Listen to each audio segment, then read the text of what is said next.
Ainda falando da defesa preliminar, que acabamos de verificar, ela é obrigatória, nós temos que analisar o seguinte: precisa de capacidade postulatória? O funcionário público, meu amigo Paulo me liga desesperado, tá ali, tô sendo processado por peculato. E eu fui notificado, acabou de chegar a notificação para eu apresentar essa defesa. Eu tenho 15 dias, não é?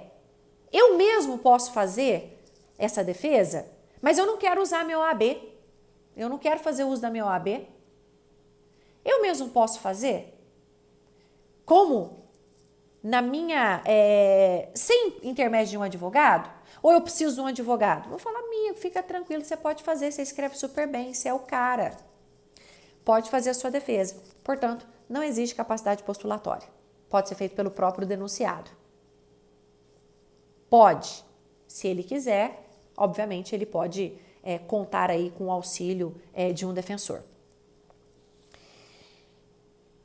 E, por fim, para falar dessa defesa preliminar, nós temos aí redação antiga, sempre dá um probleminha para nós. Você vai lá no 514, parágrafo único do CPP, que eu quero até fazer a leitura desse artigo aqui, você acompanha comigo? Sempre que você puder assistir às aulas com o código ajuda bastante, tá? Olha lá o 514, parágrafo único. Se não for conhecida a residência do acusado, ou este se achar fora da jurisdição do juiz, ser-lhe-á nomeado defensor, a quem caberá apresentar a resposta preliminar. Eita, tá meio esquisito isso daí, viu? Tá meio esquisito, porque se ele morar fora de outra jurisdição, vai nomear defensor para ele. Pô, gente, se ele mora fora da comarca, expede carta precatória. Então, vamos fazer uma interpretação mais coerente, mais moderna, mais sistemática, né? De acordo com os preceitos do CPP. Então, se ele morar fora da jurisdição, ou seja, se ele morar fora de onde está tramitando o processo, expede carta precatória. É direito dele escolher um advogado e não já nomear um. E uma outra imperfeição técnica que tem aqui. Se ele não foi encontrado para ser notificado, aí sim, vai nomear um defensor para ele. Porque notificação por edital é uma coisa meio estranha, né? A gente fala em citação por edital, notificação por edital não.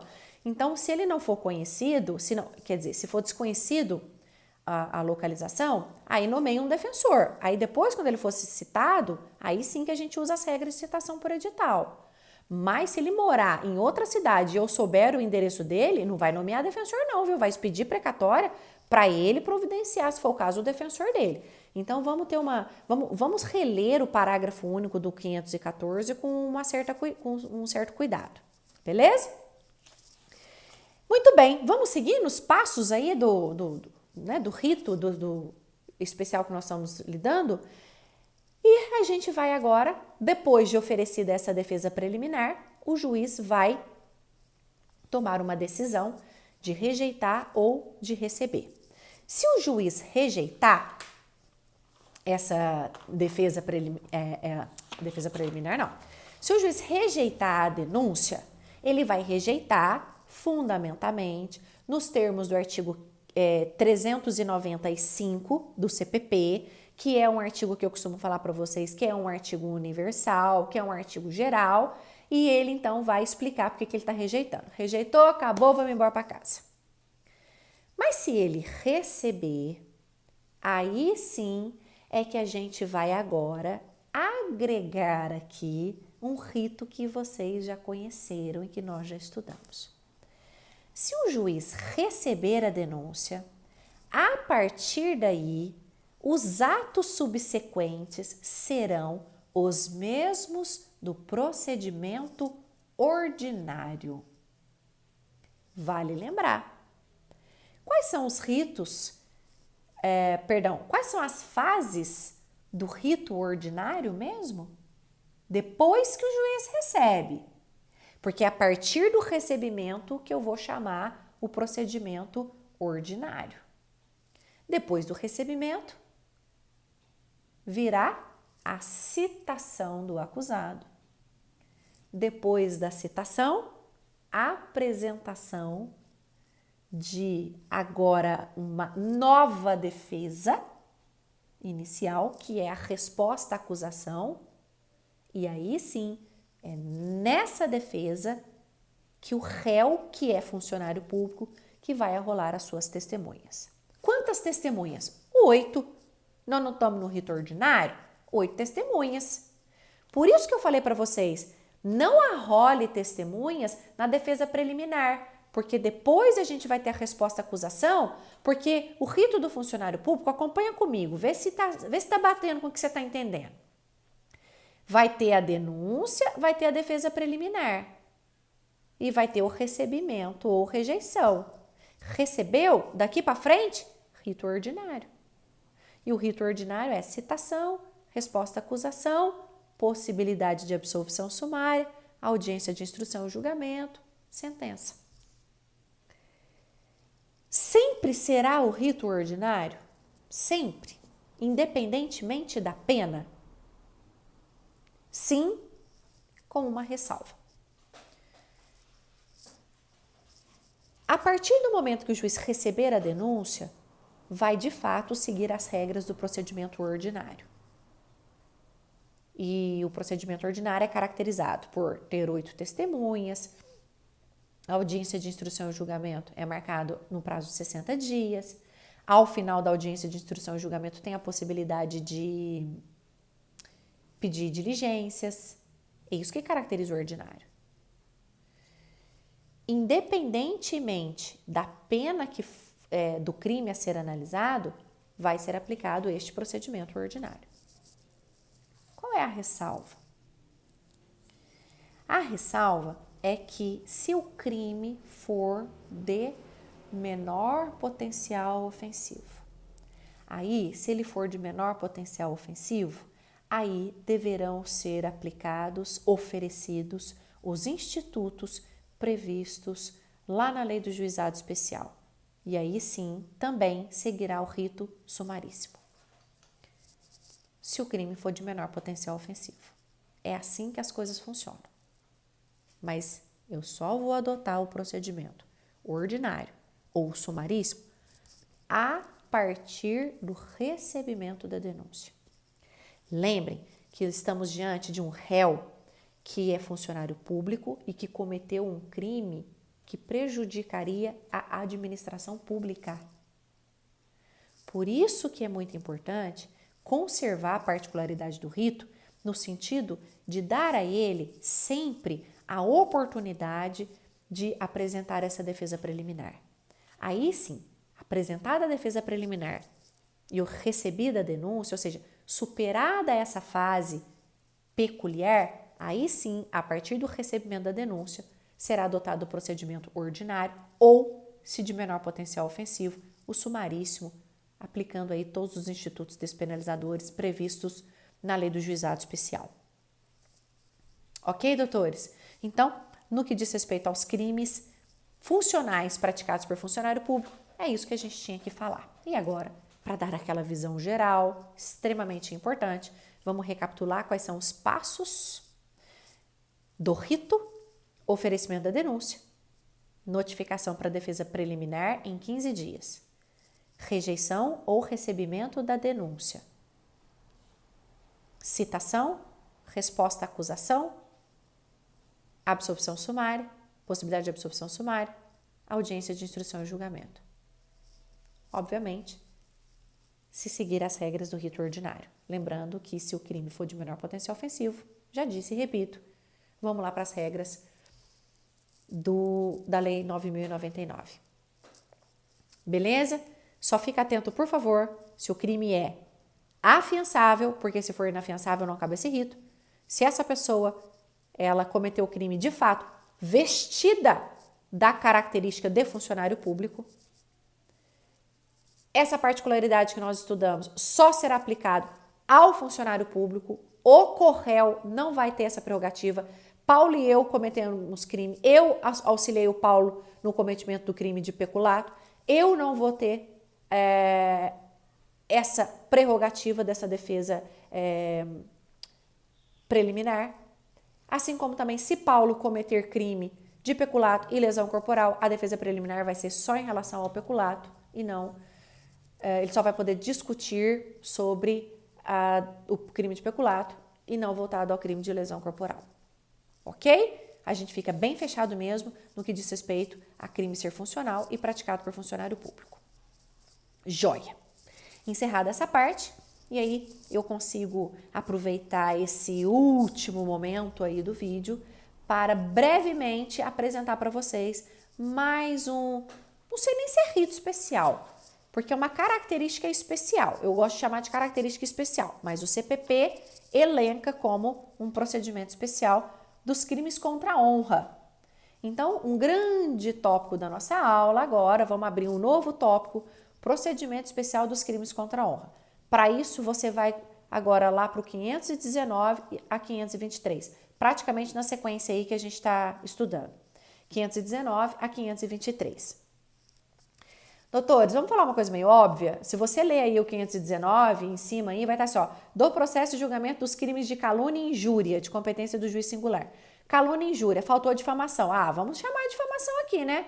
Não vamos deixar a coleguinha de fora, né? Imagina, os trigêmeos dos crimes contra a honra e injúria, calúnia e difamação, a difamação ficar de fora para quê? Então, é uma falha legislativa, a gente chama a difamação também para fazer parte dessa especialidade. Doutores, eu não gosto de falar que é rito especial. O rito não é especial, não, tá? Nós temos uma fase, um item só especial, assim como também acontece no funcionário público. Aqui, você vai perguntar assim para mim, qual que é o rito que é aplicado então? Vai depender da quantidade da pena. Os crimes contra a honra vão seguir o procedimento comum, só que eu vou ter uma especialidade, eu vou ter uma particularidade. Por isso que é comum falar rito especial dos crimes contra a honra. Não é o rito que é especial, é uma fase que é especial, assim como também nós falamos do funcionário público. Qual é o rito a ser adotado nos crimes contra a honra? Como eu falei para vocês, o comum, que podendo ser o ordinário, sumário ou sumaríssimo, a depender da pena. O que tem de especial? O que tem de especial nesse rito? Uma audiência de reconciliação. Quando que é essa audiência? Antes de receber a denúncia. Se for no rito sumaríssimo, essa audiência de reconciliação, ela é muito bem-vinda lá naquela audiência preliminar. Lembra que a gente estudou e nós estudamos essa audiência? Vai ser feita lá. Então, assim, antes da composição civil dos danos e antes da transação penal, se for crime contra a honra, vai ter a reconciliação, audiência de reconciliação entre os envolvidos, entre as partes. Mas se o rito for o ordinário ou o sumário, porque de repente a pena máxima ela pode superar 2 anos e, portanto, sai do juizado, aí o juiz vai ter que providenciar essa audiência de reconciliação antes dele receber a denúncia. Porque o correto é o oferecimento e logo em seguida o recebimento, né? Porque essa é a característica do ordinário e do sumário. Oferece e recebe. E o juiz vai ter que dar um jeito de marcar aí uma audiência antes de receber a queixa. Nem a denúncia, né? Eu tô falando em denúncia que vocês me perdoem. É força de expressão, força do hábito. Porque é a queixa, porque são crimes que são de ação penal privada. Então, antes de receber a queixa, o juiz vai designar a audiência de reconciliação. Quem que tem que estar nessa audiência? Apenas querelante e querelado. Só. Querelante e querelado. Só essas pessoas. E os advogados, né? Os advogados não. Os advogados não participaram. Ministério Público também não, porque ele não é parte, ele é o máximo fiscal da lei. A presença dele passa a ser meramente facultativa. Se quiser, vai, bem-vindo. Mas é uma audiência feita com juiz, querelante e querelado. Ou seja, vou falar numa outra nomenclatura para ficar mais fácil. Juiz, réu e vítima. Qual que é a finalidade dessa audiência? Fazer com que as partes se restabeleçam, façam as pazes, porque crime contra a honra, o próprio nome já sugere, né? Deu briga aí, deu ruim, deu uma treta e às vezes a treta é grande. Então o juiz vai reconciliar as partes, sem a presença dos advogados, justamente para deixá-las livres, bem à vontade, com o intuito verdadeiro de reconciliar, para não sofrer nenhuma pressão do advogado, que poderia ser parcial nesse momento. Então, essa é a particularidade. Só isso. Não tem nada mais de diferente nesse rito. Por isso que a gente fala que os crimes contra a honra não tem, como eu disse para os senhores, não tem um rito especial. Eu tenho uma particularidade do rito. Ok? Isso é o que a gente tinha para falar hoje, desses ritozinhos especiais dentro do CPP. E aí, para a próxima aula, a gente segue, né, nos demais ritos especiais, tanto aqueles previstos no CPP, que é a propriedade dos crimes contra a propriedade imaterial, e também crimes previstos em leis especiais. Maria da Penha, organização criminosa. O que mais que a gente tem de rito especial? Eu acho que é só, né? Que traz os aspectos bem pontuais. Vale a sua participação, vale a sua dica aí. A gente não consegue ver todos, né, gente? Todos a gente não consegue. Mas esses que são os dois super importantes associados ao tóxico, a gente tem que analisar. E é isso. Excelente final de semana para vocês. Um beijo em todas as pessoas da casa. Espero que vocês continuem bem, firmes. Vamos continuar com o pensamento positivo, de que tudo vai dar certo, com as nossas orações em dia. E contem comigo para qualquer dúvida ou qualquer coisa que eu puder ajudá-los. Eu vou ficar feliz se vocês participarem, mandando sugestões, pedindo algum material que eventualmente eu possa ajudá-los a buscar, solucionando dúvida, qual parte que vocês gostariam que fosse revisada. Enfim, eu estou à inteira disposição de vocês. Tá bom, meus queridos?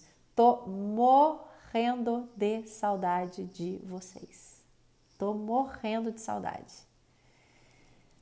Mas a vida tem dessas, né? E a gente tem que seguir no ritmo dela. Dançar fora do ritmo da música não dá muito certo, não. Cansa. Um beijo, fiquem em paz.